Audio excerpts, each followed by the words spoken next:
আমার হাতে যে কম্পোনেন্টটা দেখতে পাচ্ছেন এগুলোর নাম হলো রেজিস্টর। এখানে একটু ভালো করে খেয়াল করে দেখুন, কম্পোনেন্টের গায়ে কিছু কালার দেওয়া আছে। এই কালারগুলোর মাধ্যমেই এই রেজিস্টরের মান নির্ণয় করা হয়ে থাকে। এই রেজিস্টর নিয়ে আজকে আমরা অনেক কিছু জানবো এবং শিখবো। এখানে দেখুন লিখে নিয়েছি রেজিস্টর। এখানে লেখা আছে রেজিস্টর কি।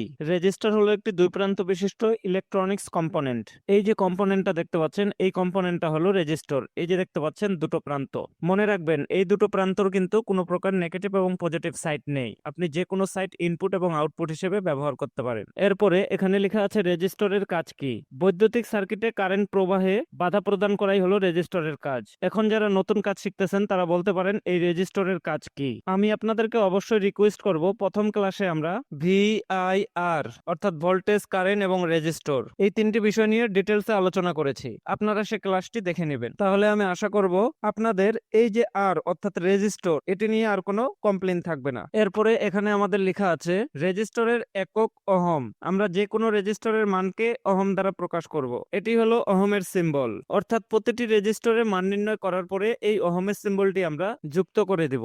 এখানে লেখা আছে রেজিস্টরের সিম্বল। এই যে চিহ্নটা দেখতে পাচ্ছেন এই চিহ্নটা হলো রেজিস্টরের সিম্বল। আমার কাছে দেখেন একটি এলইডি লাইটের সার্কিট ডায়াগ্রাম আছে। এখন এই ডায়াগ্রামটা দেখে আমি কিভাবে করে বুঝবো কোনটা রেজিস্টর। এই যে দেখেন এই যে সিম্বলটা, এই সিম্বলটা হলো রেজিস্টরের সিম্বল। অর্থাৎ আমরা যখন ডায়াগ্রাম করব সেই ডায়াগ্রামে এই সিম্বলগুলো ব্যবহার হবে। এরপরে এখানে লেখা আছে রেজিস্টরের প্রকারভেদ। রেজিস্টর প্রধানত দুই প্রকার, একটি হলো ফিক্সড টাইপ এবং আরেকটি হলো ভেরিয়েবল টাইপ। আমাদের একটি সার্কিটে আমরা সাধারণত দুই ধরনের ফিক্সড টাইপ রেজিস্টর ব্যবহার করে থাকি। একটি হলো মেটাল ফিল্ম রেজিস্টর এবং আরেকটি হলো কার্বন ফিল্ম রেজিস্টর। এই যে আমার হাতে যে রেজিস্টরটি আপনারা দেখতে পাচ্ছেন এটি 5 কালারের রেজিস্টর, অর্থাৎ এই রেজিস্টরের গায়ে 5টি কালার আছে। এই রেজিস্টরটি হলো মেটাল ফিল্ম রেজিস্টর এবং সবচেয়ে উন্নত মানের রেজিস্টর হলো এটি। আর এই যে রেজিস্টরটা দেখতে পাচ্ছেন এই রেজিস্টরটার গায়ে 4টি কালার আছে। এই রেজিস্টরটি হলো কার্বন ফিল্ম রেজিস্টর। এরপরে আছে আমাদের variable type resistor. Variable type রেজিস্টরের মধ্যে আছে আমাদের VDR, PTC, MOV, NTC, PM বা প্রোটেকশন মিটার।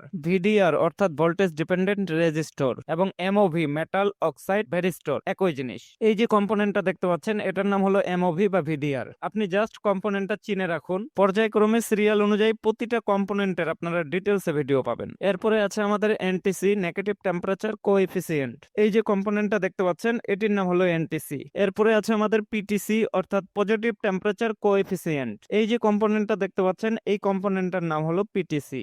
এরপরে আছে আমাদের পিএম বা পটেনশিওমিটার। এই যে কম্পোনেন্টটা দেখতে পাচ্ছেন এটি হলো পটেনশিওমিটার। এটির 3টি লেগ রয়েছে এবং এই মাথার চারকোনা নবটি ঘুরিয়ে এটির মান পরিবর্তন করা যায়। আজকে আমরা মোটামুটি আমাদের সার্কিটে কয় পদের রেজিস্টর ব্যবহার হয় এই বিষয়টি ক্লিয়ার হলাম। এছাড়াও আমাদের আরো কিছু রেজিস্টর আছে যেগুলোকে বলা হয় এসএমডি রেজিস্টর। পর্যায়ক্রমে সেগুলোর টিউটোরিয়ালও আপনারা পাবেন। পরবর্তী ক্লাসে এই রেজিস্টরের মান নির্ণয় খুব সহজ পদ্ধতিতে শেখাবো।